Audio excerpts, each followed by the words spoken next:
வியாசம் வசிஷ்டனப்தாரம் சக்தே பௌத்திரமகல்மஷம் பராசராத்மஜம் வந்தே சுகதாதன் தபோநிதின். வியாசாச்சாரியர் மகாபாரதத்தையே கொடுத்தவர். அவரை நாம் ஓரொரு நாளும் வணங்க வேண்டும். ஒருத்தர் தன்னலம் கருதாமல் மற்றொருத்தர் வாழ வேண்டும், உலகமே நன்மையை நோக்கி நடக்க வேணும் அப்படிங்கறதுல ஆசையோட எழுதி வச்சிருக்காருன்னா அப்ப கண்டிப்பா நம்முடைய நன்றி உரித்தாக வேணும். கண்டிப்பாக நம் வணக்கத்தை செலுத்த வேண்டும். அவர் நம்மிடத்தில் எதையும் எதிர்பார்க்கவில்லை.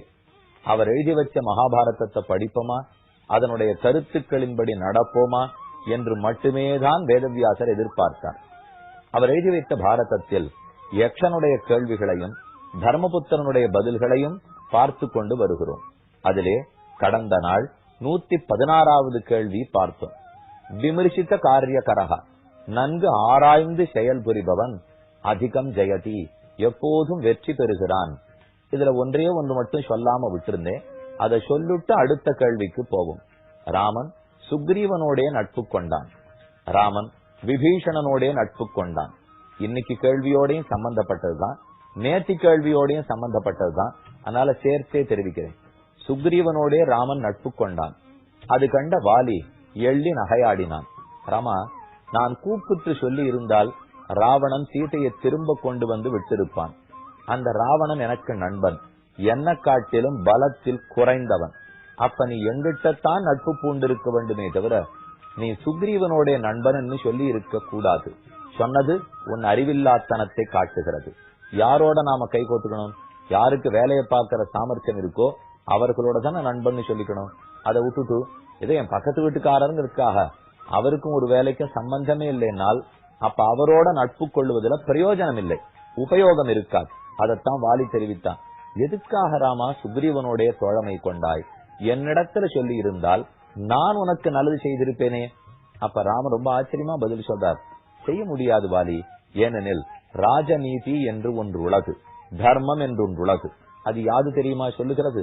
எனக்கு ஒருத்தன் நண்பனாக இருந்தால் அந்த நண்பனுடைய நண்பர்களெல்லாம் எனக்கு நண்பர்கள்.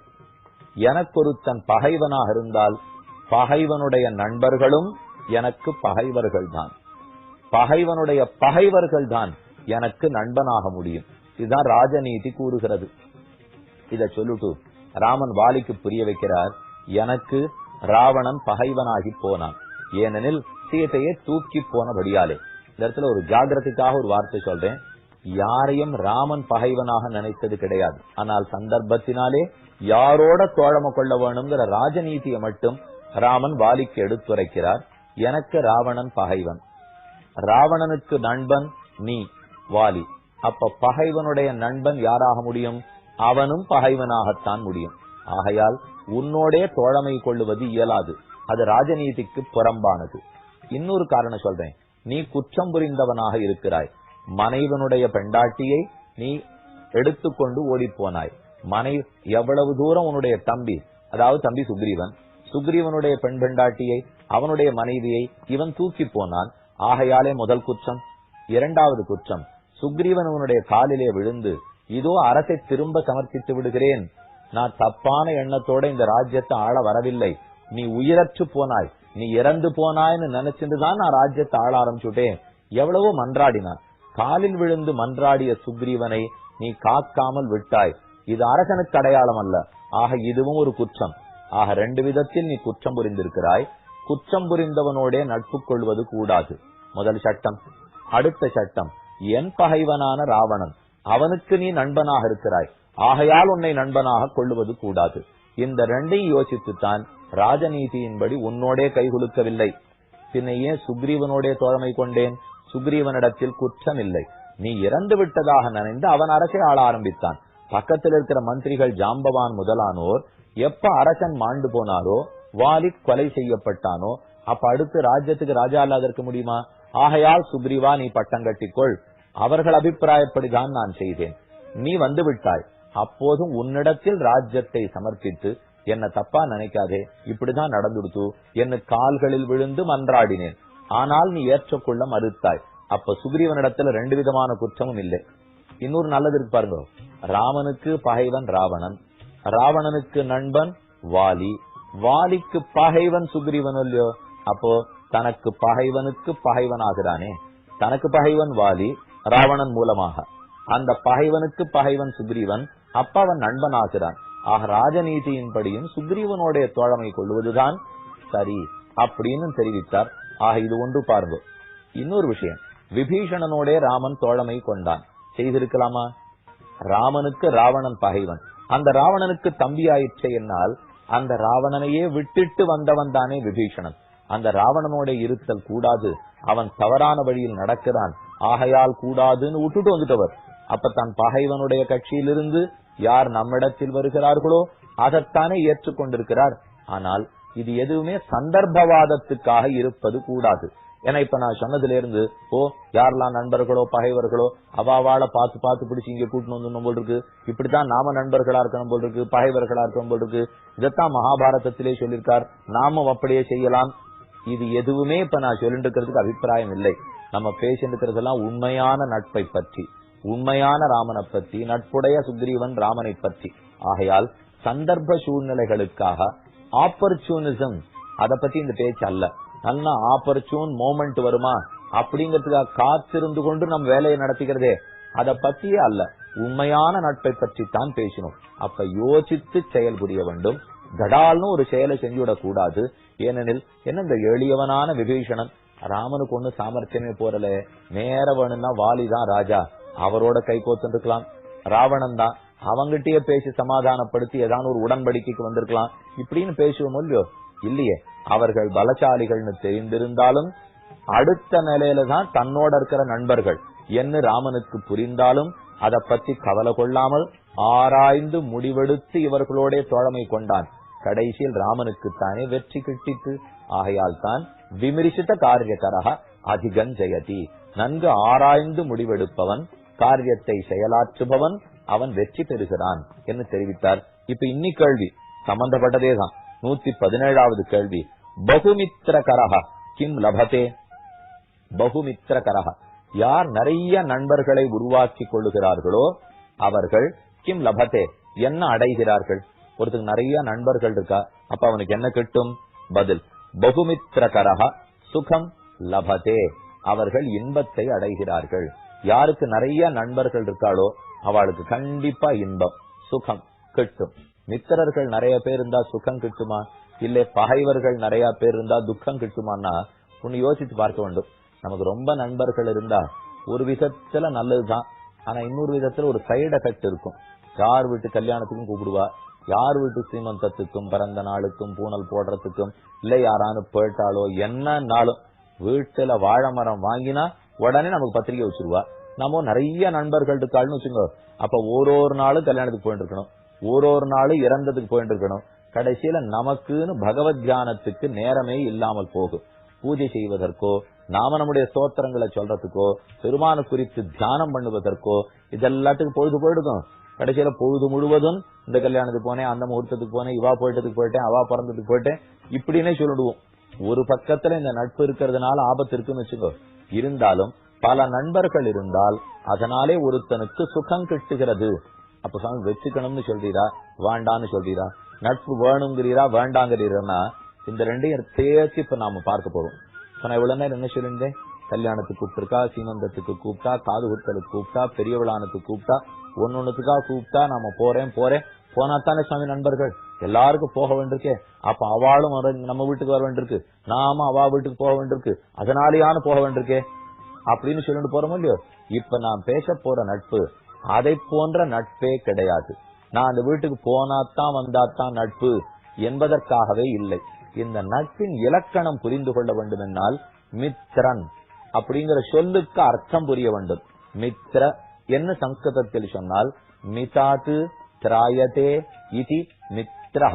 மிதாத் ஆபத்திலிருந்து, திராயதே காக்கிறான், ஆகையாலே மித்ரன். இல்லைன்னா வொகாபுலரி டிக்ஷனரி என்னன்னு சொல்லிருக்கணும், யார் யார் வீட்டுக்கு கல்யாணம் காட்சிக்கு போயிட்டு வரமோ அவர்கள்லாம் மித்திரர்கள் சொல்லலே. யார் யாருக்கெல்லாம் வீட்டுல உட்காந்து வச்சு சோறு போடுறமோ அவர்கள்லாம் நண்பர்கள் சொல்லலே. ஆபத்தில் எவன் உதவுகிறானோ அவன் தான் நண்பன். நேர வள்ளுவர் தெரிவித்தார், உடுக்கை இழந்தவன் கை போலே ஆங்கே இடுக்கண் களைவதாம் நட்பு நட்புன்னு சொன்னால் உடுக்க இழந்தவன் கை போலே, இடுப்பிலே வேஷ்டி கட்டின்னு இருக்கும், சட்டுன்னு அது நழுவிடுத்து போ. நழுவினா நம்முடைய கை நம் ஆணைக்கு என்ன எதிர்பார்த்து இருக்குமா சுவாமி? இடுப்பில் இருந்து வேட்டி நழுவுகிறா போலே இருக்கிறது, நான் சென்று அதை காக்கலாம் என்று நினைக்கிறேன். காக்காவிட்டால் உமக்கு அவமானம் ஏற்பட்டு போகும். ஆகையால் அனுமதி இருந்தால் கண்டிப்பாக வேட்டியை இழுத்து கட்டலாமா அப்படின்னு இந்த கை என்கிட்ட கேட்டு, அதுக்கு ஆமான் நாம் பதில் சொல்லி நாங்க டிபேட் பண்ணி அப்புறம் கை போய் காப்பாத்துமோ? அதுக்குள்ள வேட்டி நழுவி கீழே வந்துடும். அப்ப உடுக்கை இழந்தவன் கை போலே, எப்படி வேட்டி நழுவும் போது சடக்கென வெகு சீக்கிரமாக நேரம் கடத்தாமல் கை உடனுக்குடன் போய் வேட்டியை தூக்கி பிடிச்சுடுறதோ, அதே போல இடுக்கண் களைவதாம் நட்பு. எனக்கு ஒரு ஆபத்து வந்திருக்குன்னு சொன்னால் என்னையே அனுமதி கேட்க கூடாது. அவ்வளவு சீக்கிரம் யார் வந்து அந்த ஆபத்தை போக்குகிறானோ அவன்தான் சிறந்த நண்பன். உடுக்கை இழந்தவன் கை போலே ஆங்கே இடுக்கண் களைவதாம் நட்பு.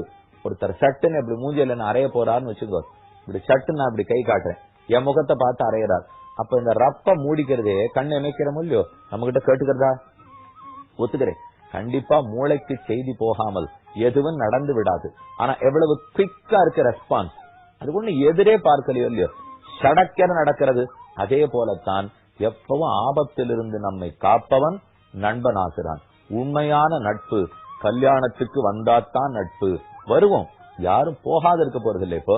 ஆனா ஒருத்தர் வராது போயிட்டா அப்புறம் முகத்தை தூக்கி வச்சுக்கிறது, அதனால 10 நாள் பேசாம இருக்கிறது. வரணும்னு கூப்பிட்டோம், அவளால வர முடிஞ்சா வரப்போறா, வர முடியலையா வரல, ஒருவேளை நிஜமா உள்ளத்துல ஏதாவது வச்சிருந்து அதனாலதான் வரலன்னு சொன்னா அப்படி இருக்கிறவா வராது இருக்கிறதே நல்லது தானே. உள்ளத்துல ஏதும் இல்ல சுவாமி, ஆனா என்னமோ நிஜமா அன்னைக்கு வர்றதுக்கு என்னால முடியல அப்படின்னு சொன்னா அப்ப விட்டு கொடுத்துட வேண்டியதானே. ரெண்டு விதத்திலயுமே நம்ம வராத பத்தி கவலையே பட முடியாது. ஒருத்தர் வேணும்னு மனசுல ஏதானு வச்சுட்டு வராம இருந்திருந்தா இப்ப அவரை இழுத்து பிடிச்சுன்னு வந்து அவர் 2 அக்ஷத்தை போட்டதுனால எனக்கு நல்லது நடந்துட போறதா? எப்படியுமே மனசுல என்னை பத்தி அவருக்கு நல்லெண்ணம் இல்லை, அப்ப வந்து ஒரு லாபமும் இல்லை. ரெண்டாவது வகை பாருங்க, மனசுல நல்லெண்ணம் இருக்கு சுவாமி, ஆனா அன்னைக்கு என்னமோ தெரியல டிராபிக் ஜாம்ல மாட்டின்னு விட்டார், வரணும்னு நினைச்சார் வர முடியல, அதுக்கு நம்ம கவலையப்பட வேண்டாம். ஏன்னா உளமாற அவர் வாழ்த்தி இருப்பார். பிசிக்கலா அவரால் வர முடியல, ஆனானப்பட்ட கண்ணனாலேயே திரௌபதி கூப்பிட்ட போது அருகிலே இருக்க முடியாமல் புடவைய மட்டும் சுரந்து அருள் பாலித்தான். அவரே அனைத்திடத்திலும் இருக்கக்கூடிய பகவானே. திரௌபதி என்ன நினைச்சுக்கிறோம், கூப்பிட்ட குரலுக்கு நேரம் வராமல் புடவைய மட்டும் அனுப்பிச்சு வச்சீரே, இது என்ன நியாயமா அப்படின்னு திரௌபதி கேட்டாலோ, நன்னா ரட்சித்தான்னு தானே ஆனந்தப்பட்டாள். அதனால நட்புங்கிறது சந்தர்ப்பவாதத்துக்காக போயிட்டு வர்றதுக்காக மட்டும் இப்படின்னு இருந்தா அது நட்பாகவே ஆகாது. எந்தவித எதிர்பார்ப்பும் இல்லாமல் ஓர் நட்பு இருந்தால் அப்ப அவன் முகந்த சுகத்தை அடைகிறான். நிறைய நண்பர்கள் ஆருக்கு இருந்தாலும் அவன் சுகப்படுகிறான் அப்படிங்கிற இந்த இடத்துல அர்த்தம்.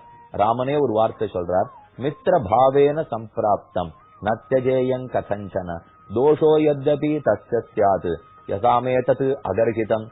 மித்திர பாவேன சம்பிராப்தம், என்னை மித்திரன் நண்பன் என் வேஷமிட்டு கொண்டு வந்தாலும் போதும், அவனை நான் காத்து விடுகிறேன்.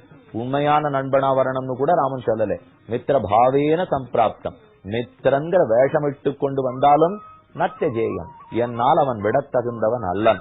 அவன்கிட்ட தோஷமே இருக்கட்டும் குற்றமே இருக்கட்டும், சதாமேதது அகர்ஹிதம், அவனை நான் விட்டு விட மாட்டேன்.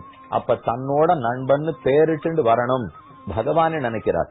இப்ப இந்த வார்த்தைக்கு நாம 2வது பொருள் பார்க்க போறோம். முதல் பொருள், லோகத்தில் நிறைய நண்பர்கள் இருந்தால் நாம் இன்பப்படலாம். அடுத்த பொருள், பகவானையே நண்பனாக கொண்டு விட்டால் அனைத்து நண்பர்களுக்கும் சமமாக அவன் ஒருத்தனே இருந்து விடுகிறான். அப்ப ராமன் சொல்றார், மித்திர பாவேன சம்பிராப்தம். சீதை ராவணனுக்கு உபதேசிக்கிறாள், மித்திர மௌபைக்கும் கர்த்தும் ராமஹா ஸ்தானம் பரிப்சதா. உன் நிலையில் நீ உயிரோடு வாழ வேண்டும்ங்கிற எண்ணம் இருந்தால் ராவணா போ, ராமனுடைய காலிலே விடுவதற்கு கூட உனக்கு யோக்கியதை கிடையாது. ஆனாலும் அவன் கைபிடித்து நண்பன் என்னாவது சொல்லிக்கொள், ராமனோடே நட்பு கொள்வாய். சீதை ராவணனுக்கு உபதேசிக்கிறாள். ஆக எப்போதும் பெருமானிடத்தில் நட்பு கொள்ள வேண்டும். பிரஹ்லாதன் தன் தந்தையான கிரண்யகசிபுவினிடத்திலே 9 வித பக்தியை பற்றி எடுத்துரைக்கிறான். ஸ்ரவணம், கீர்த்தனம், விஷ்ணோஹோ ஸ்மரணம், பாதசேவனம், அர்ச்சனம், வந்தனம், தாஸ்யம், சக்கியம், ஆத்ம நிவேதனம். 9 விதமான பக்திக்குள்ளே சக்கியம் நட்பு, பெருமானோடையே நட்பு கொள்ளுதல். நட்பு என்றால் அவருக்கு ஒரு ஆபத்து வந்தா நாம காக்கணும், நமக்கு ஒரு ஆபத்து வந்தா அவர் காக்க போறார். பெருமாளுக்கு என்ன சுவாமி ஆபத்து வர போறது? இப்ப அவளோட சேர்ந்து நாம அவரை காக்கணுமான்னா இப்ப என்ன ஆபத்து வந்துடுத்துன்னு பெரியாழ்வார் பல்லாண்டு பல்லாண்டு உன் சேவடி செஞ்சது இருக்காப்பு, நீ நன்னா இருக்கணுமே, ஒண்ணு வந்துராக இருக்கணுமே, திருமார்புல பிராட்டி அப்படியே இருக்கணும், வலக்கையில ஆழி நன்னா இருக்கணும், இடக்கையில சங்கன் நன்னா இருக்கணும், உன் அழகு நன்னா இருக்கணும், என் கண்ணெச்சிலே பட்டுவிடக் கூடாதுன்னு காப்பாத்துறார் இல்லையோ. அப்ப பல்லாண்டு பாடுதலே பகவானை நாம் காப்பாற்றி கொடுத்தல். ஆகையால் எம்பெருமானோடையே நட்பு கொண்டு விட்டால் சுகமாக இருக்கிறோம். பகுமித்திரகரக, நிறைய நண்பர்கள் லோகத்தில் இருக்கணும், பெருமானையே நண்பனாக கொள்ள வேண்டும். இருந்தால் ஆனந்தம் ஆனந்தம் ஆனந்தமே. அப்படிங்கிறது இந்த கேள்வி பதிலுடைய கருத்து. மேலும் பார்ப்போம். நமஸ்காரம். இந்த யக்ஷ பிரஷ்னம் ஆடியோ பிராட்காஸ்டை உங்களுக்காக வழங்குபவர் ஸ்ரீ வேலுக்குடி கிருஷ்ணன் சுவாமி. இந்த ஆடியோ பிராட்காஸ்டை தினமும் உங்கள் மொபைலில் பெற முதலில் 9443219021 என்ற எண்ணை உங்கள் மொபைலில் சேவ் செய்யவும். பிறகு இந்த எண்ணிற்கு ஒரு வாட்ஸ்அப் மெசேஜ் அனுப்பவும். தினந்தோறும் இந்த ஆடியோ பிராட்காஸ்டை கேட்டு மகிழவும்.